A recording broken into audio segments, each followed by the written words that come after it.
PM Modi और मोदी सरकार पर निशाना साधने के लिए राहुल गांधी मौके की तलाश में रहते हैं। राहुल गांधी हमेशा इस फिराक में रहते हैं कि कैसे भी उन्हें मोदी सरकार पर सवाल उठाने का मौका मिल जाए। लेकिन हर बार राहुल गांधी ही बैकफुट पर आ जाते हैं। और अब सुप्रीम कोर्ट से एक ऐसी खबर सामने आई है जिसके बाद राहुल गांधी के लिए कुछ भी कहना करना मुश्किल हो गया है। कुल मिलाकर देखें तो इस वक्त राहुल गांधी संसद से लेकर सड़क तक हर जगह बीजेपी के सामने नहीं टिक पा रहे। राहुल गांधी और कांग्रेस के लोग कोशिश तो खूब करते हैं कि वो बीजेपी को घेर लें, लेकिन मोदी सरकार हमेशा विपक्ष से एक कदम आगे रहती है। इस बार भी पीएम मोदी ने कांग्रेस को एक्सपोज कर दिया।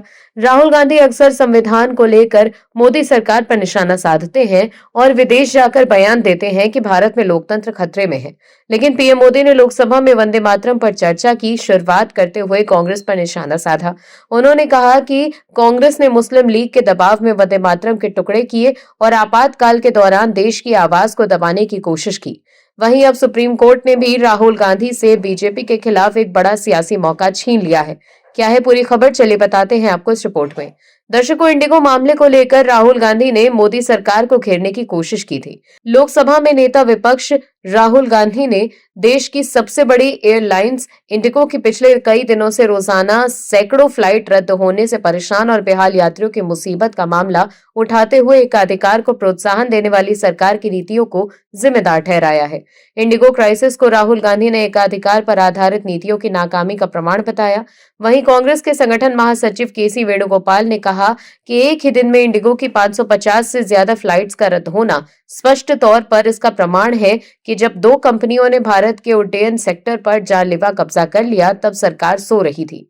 वहीं इंडिगो के परिचालन संकट को लेकर विपक्ष के आरोपों पर एविएशन मिनिस्टर राम मोहन नायडू ने राहुल गांधी के उन आरोपों पर जवाब दिया है जिसमें उन्होंने सरकार पर मोनोपोली को बढ़ावा देने का आरोप लगाया था।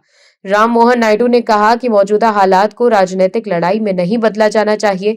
वहीं इंडिगो क्राइसिस मामले को लेकर कुछ लोगों ने सुप्रीम कोर्ट का भी दरवाजा खटखटाया था। इस बीच सुप्रीम कोर्ट ने इस मामले पर बड़ी टिप्पणी की। आपको बता दें कि सुप्रीम कोर्ट ने इंडिगो क्राइसिस पर सुनवाई की मांग करते हुए एक याचिका दाखिल की थी, लेकिन सुप्रीम कोर्ट ने याचिका पर सुनवाई करने से इनकार कर दिया। सुप्रीम कोर्ट में सीजेआई सूर्यकांत और न्यायमूर्ति जॉय माल्या बागची की बेंच के पास यह याचिका पहुंची। उन्होंने मौजूदा हालात पर चिंता जताते हुए इस परेशानी को बेहद गंभीर बताया। हालांकि सुप्रीम कोर्ट ने याचिका में भी की गई तत्काल सुनवाई की मांग को सिरे से खारिज कर दिया। याचिका को खारिज करते हुए सीजीआई ने कहा कि लोगों के कामों पर प्रभाव पड़ा है, लाखों यात्री परेशानियों का सामना कर रहे हैं। सर्वोच्च अदालत ने कहा कि मामले को पहले ही केंद्र सरकार देख रही है, इसीलिए फिलहाल स्थिति को केंद्र को संभालने दिया जाए। सुनवाई करते हुए अदालत ने यह भी कहा कि सुप्रीम कोर्ट एयरलाइंस कंपनी नहीं चला सकती।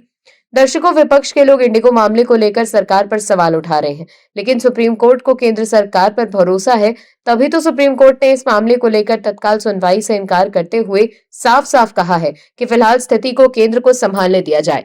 अगर इंडिगो क्राइसिस मामले को लेकर सुप्रीम कोर्ट ने केंद्र सरकार के खिलाफ कोई टिप्पणी की होती तो विपक्ष के लोग इस मामले को लेकर केंद्र सरकार पर निशाना साध रहे होते। केंद्र सरकार पर निशाना साधने वालों की लिस्ट में राहुल गांधी सबसे आगे होते, लेकिन सुप्रीम कोर्ट ने केंद्र सरकार पर भरोसा जताकर याचिकाकर्ताओं को बड़ा झटका दे दिया। ऐसे में ये कहना गलत नहीं होगा कि इंडिगो मामले पर सुप्रीम कोर्ट ने विपक्ष से राजनीति करने का मौका ही छीन लिया है। Bureau report, OMH news. आप दर्शकों से विनम्र निवेदन है कि चैनल को सब्सक्राइब जरूर करें